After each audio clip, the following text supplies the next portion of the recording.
Your silence was not weakness. It was the first time you chose yourself without asking permission. Because there comes a point where explaining becomes a kind of self-betrayal, where you keep offering clarity to someone who keeps choosing confusion, and you keep pouring softness into hands that only know how to hold you loosely. You were not silent because you had nothing to say.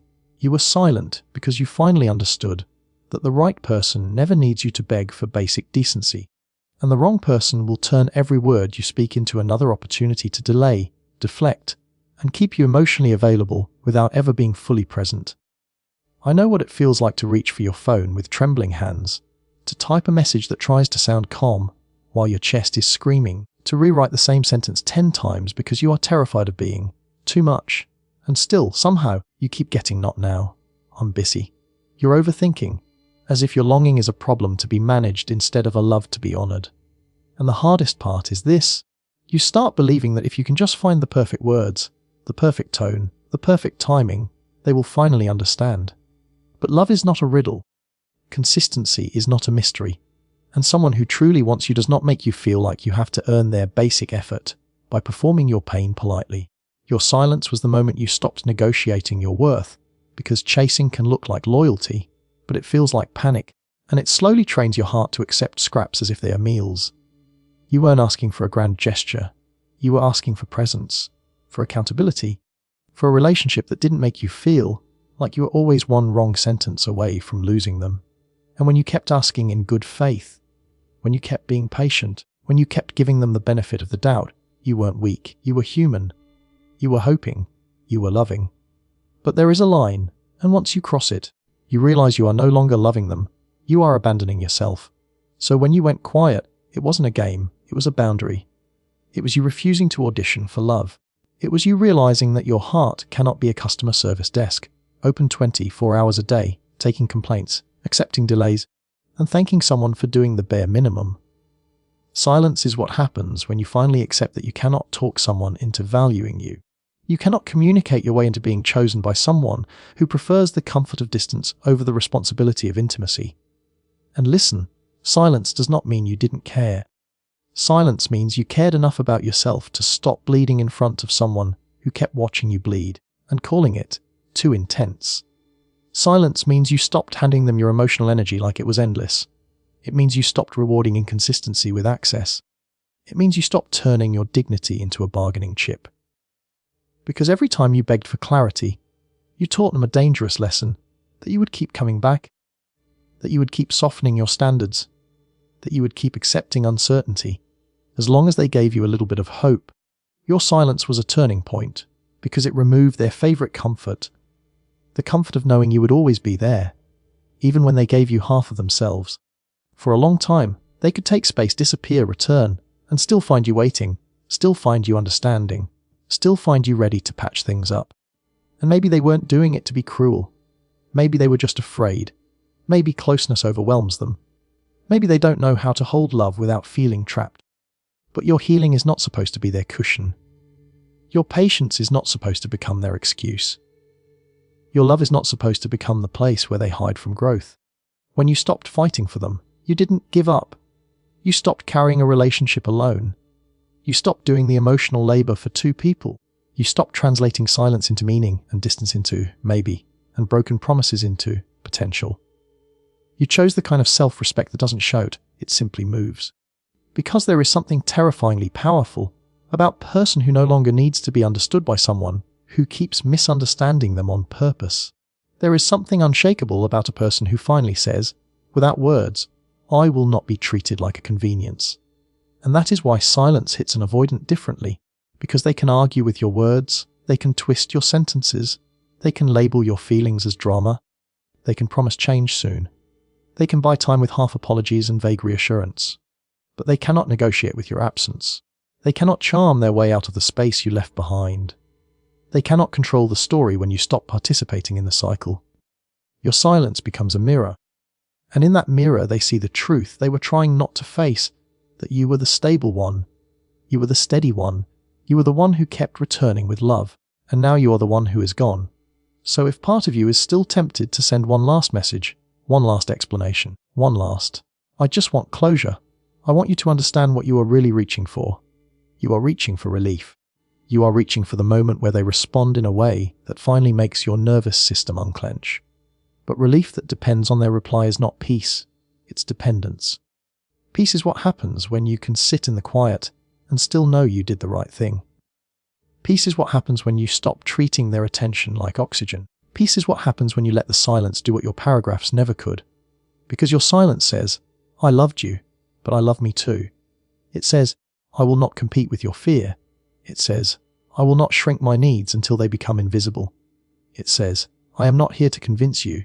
And when you live from that place, even the grief changes shape. It still hurts, yes, because you are human, because you invested, because you hoped, but underneath the ache there is a quiet pride. The kind that comes from finally choosing a love that does not cost you your self-respect, and you breathe, because peace feels like coming home, even when it is quiet. You didn't lose them. You stopped carrying a relationship that only existed when you chased. And that distinction is everything. Because losing implies you failed. It implies you weren't enough. It implies that if you had just tried a little harder, said the right thing, stayed a little longer, you could have kept them. But what you did was not a failure, it was a refusal. A refusal to be the only one fighting for a bond that kept asking you to prove your love, while they protected themselves from ever having to prove theirs. I need you to understand how quietly exhausting it is to be in something where the connection only feels alive when you are reaching, where the closeness only appears when you are the one creating it, where the warmth shows up for a moment and then disappears the second you relax. You send the message, you initiate the plans, you smooth over the tension, you make space for their moods, you forgive the silence, you accept the delays, you tell yourself they're just stressed, just busy, just scared, and every time you do that, you don't realize you're slowly becoming the engine of the relationship. And when you are the engine, you also become the one who gets blamed when it stops moving. Because an avoidant dynamic can make you feel like love is something you have to earn by being low maintenance, by being patient, by being understanding, by being the one who never asks for too much. And you try so hard, you learn to hold your questions back. You learn to swallow your needs. You learn to ask for crumbs like they are a gift. You learn to celebrate basic effort, because you're starving for consistency. And then one day you catch yourself, and you realize, this isn't a partnership, this is a performance, and you have been auditioning for a role that should have been yours by default. You didn't lose them, because you can't lose something you were already doing alone. You can't lose a relationship that only functioned when you were the one carrying the emotional weight. You can't lose someone who was halfway in and halfway out, using your devotion as a safety net, while keeping their own vulnerability locked behind. I'm not ready. I don't know. I need space. As if space is something they deserve at your expense. And I'm not saying they're evil. I'm not saying they never cared. But care without courage becomes pain for the person who keeps showing up. Think about the pattern. How often did you feel calm, truly calm, without waiting for a reply, without scanning their tone, without reading between the lines, without wondering if you were about to be punished for needing them? How often did you feel chosen, not in words, but in actions that didn't require you to ask? How often did you feel safe, not because you were easy, but because they were consistent? If the honest answer is not often, then what you walked away from wasn't love. It was uncertainty, and uncertainty is addictive, not because it's healthy, but because it keeps your nervous system on high alert, chasing the next moment of relief. And that's the trap. The chasing becomes your proof of love, but it's really your proof of anxiety. You weren't chasing because you were desperate. You were chasing because you were trying to stabilize something unstable. You were trying to make a moving target stay still. You were trying to build a home with someone who kept leaving the door half open so they could escape. And you did it with a good heart, with loyalty, with hope, with the kind of patience that is rare. But no amount of love can turn avoidance into availability. No amount of effort can create mutuality if the other person is committed to distance.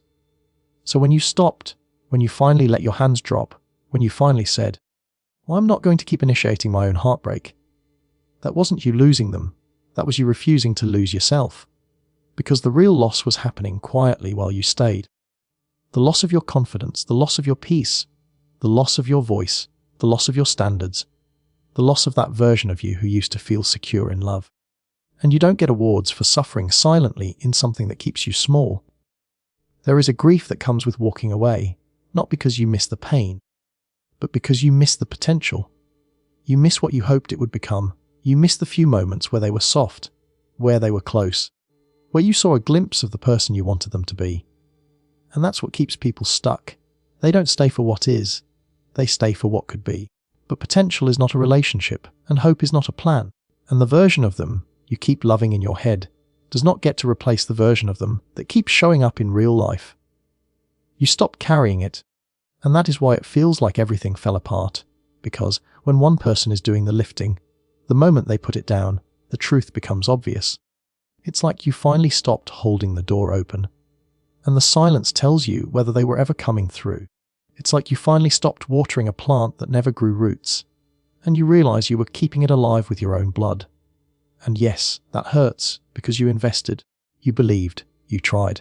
But that pain is also clarity, and clarity is the beginning of freedom.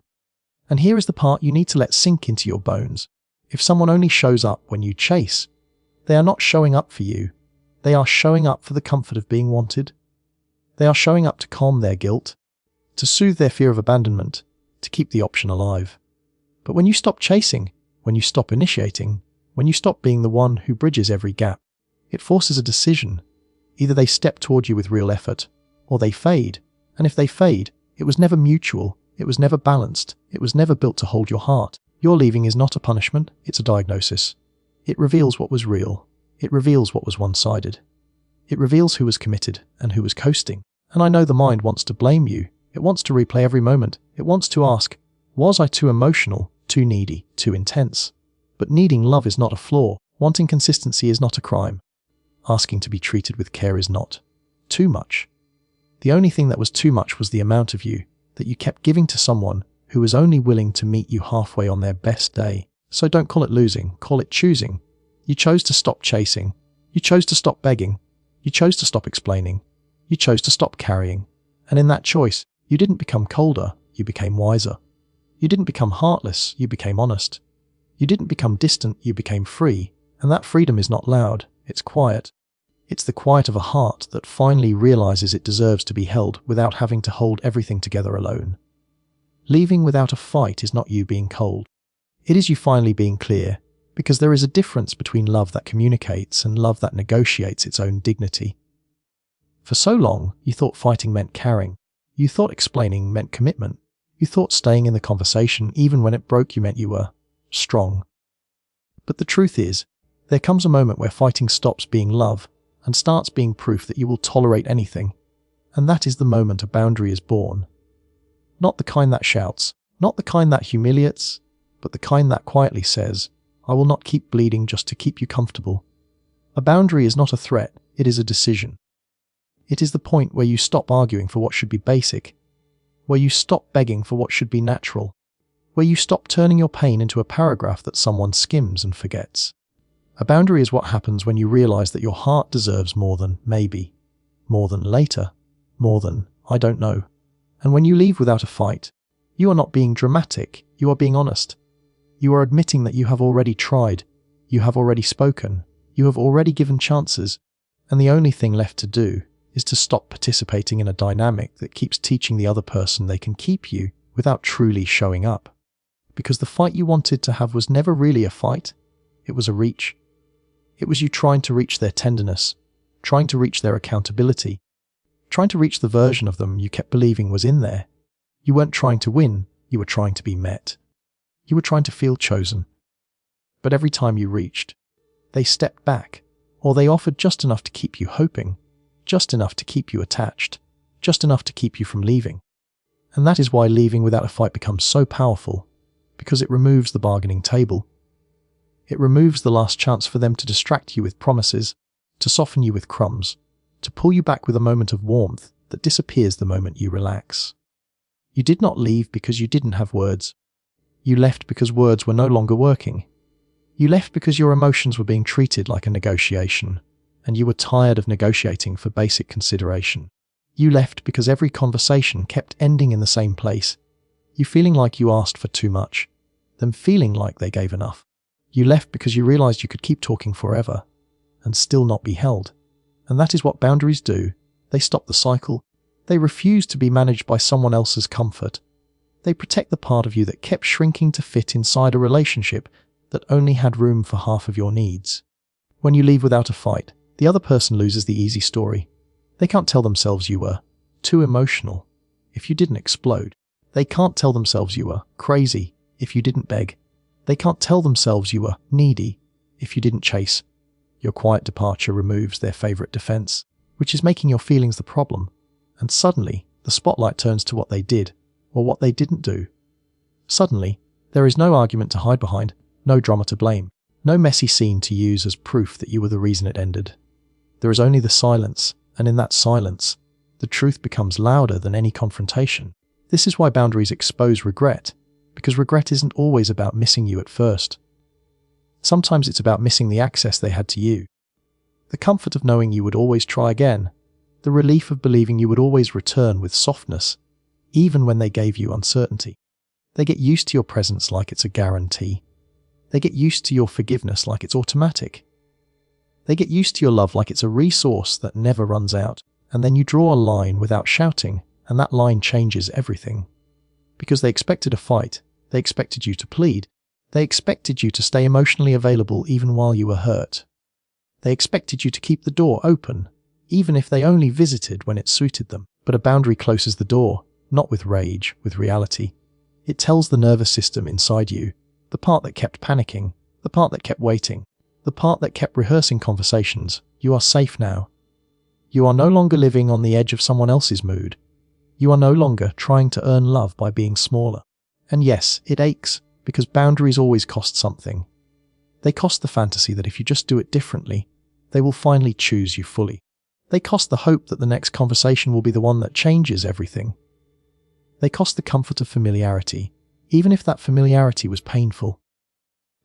But they give you something back that you forgot you were allowed to have. Peace that does not depend on another person's willingness to show up. And here is the part that hurts in the most honest way. Leaving without a fight forces them to meet their own reflection.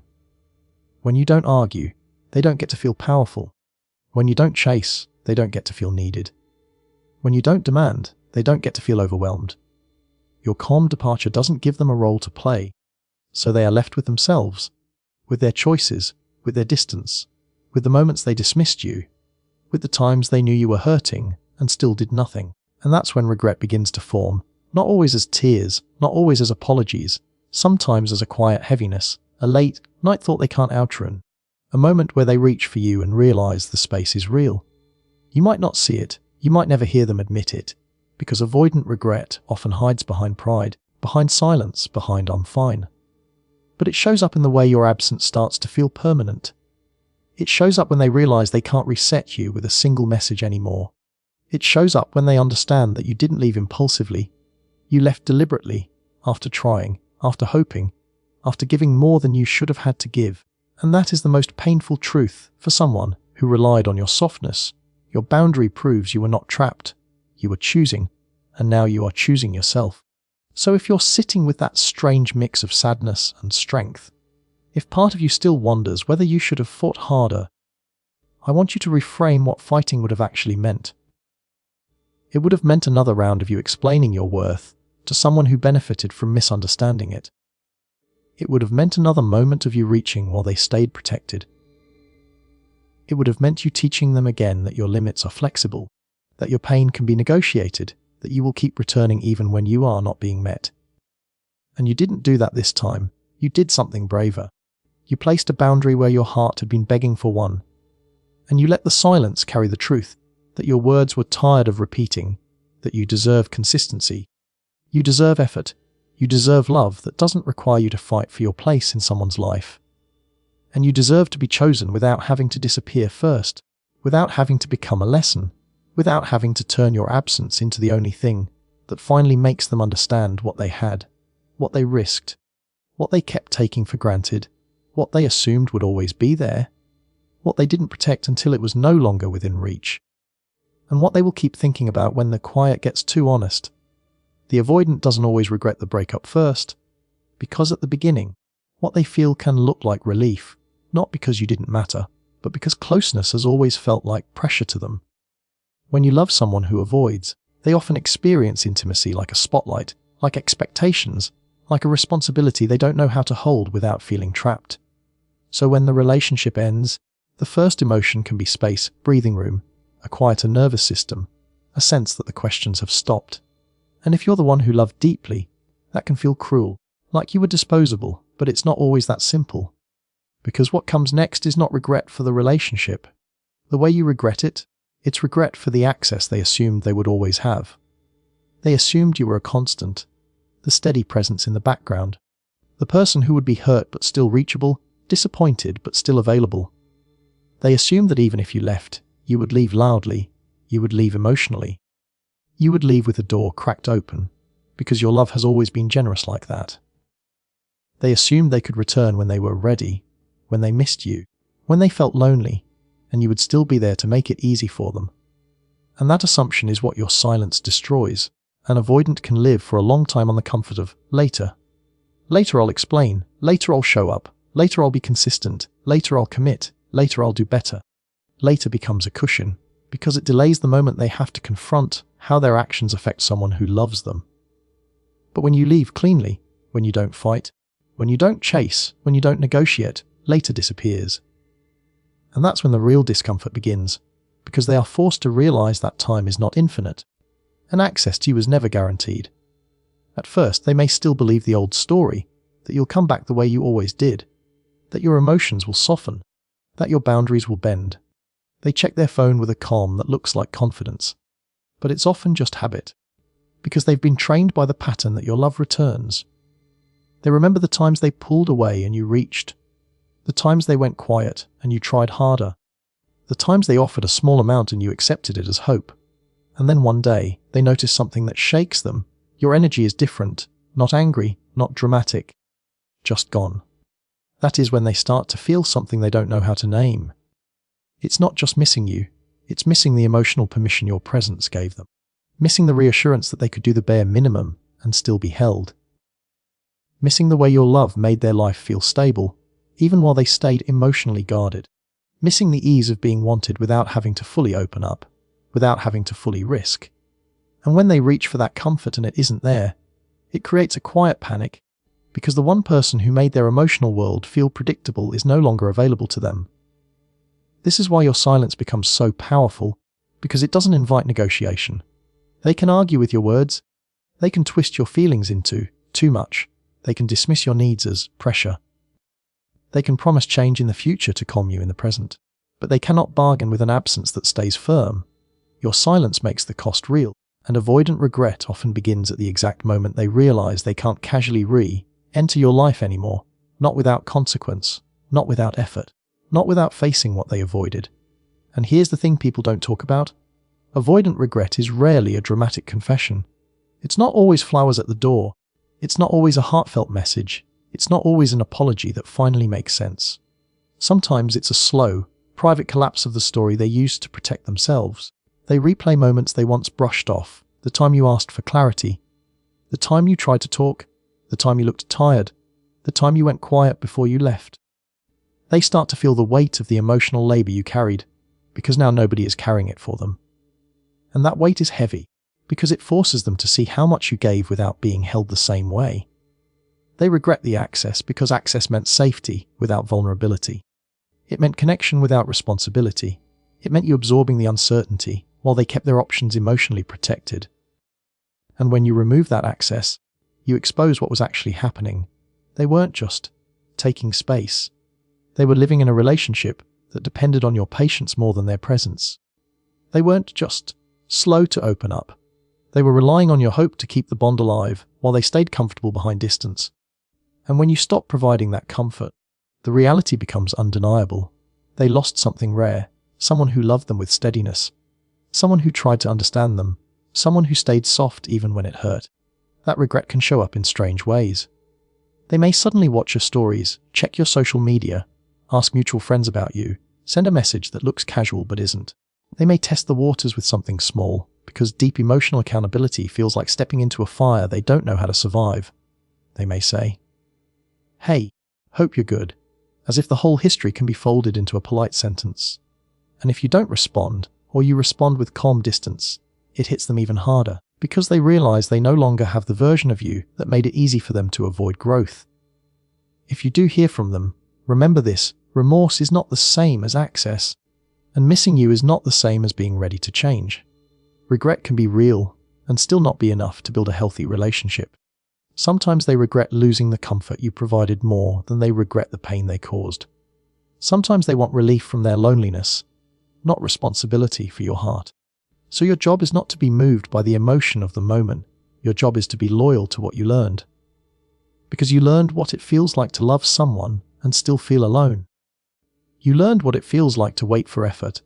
You learned what it feels like to carry the connection, while your own needs sat in the corner like an inconvenience. And I know a part of you wants their regret to prove that you mattered. Because when someone leaves you confused, your mind starts begging for a verdict. You want a sign that you were not foolish for loving, that you were not invisible, that the tears were not wasted. But your worth is not validated by their awakening. The deepest proof that you mattered is not their message. It's the way your nervous system finally relaxes when you stop chasing someone who kept you in uncertainty. The proof is the peace that returns when you stop offering access to someone who treated your love like a subscription they could cancel and restart whenever it suited them. So yes, they may regret it, but not always in the way you imagine, and not always at the time you want. They may regret it when they realize you are no longer emotionally reachable, when your warmth is no longer available on demand, when the comfort of your presence is no longer theirs to borrow. And if that regret ever comes to your door, let it meet the strongest version of you, the version who understands that love is not access, love is responsibility, and the person who truly deserves you will not need to lose you to learn how to hold you.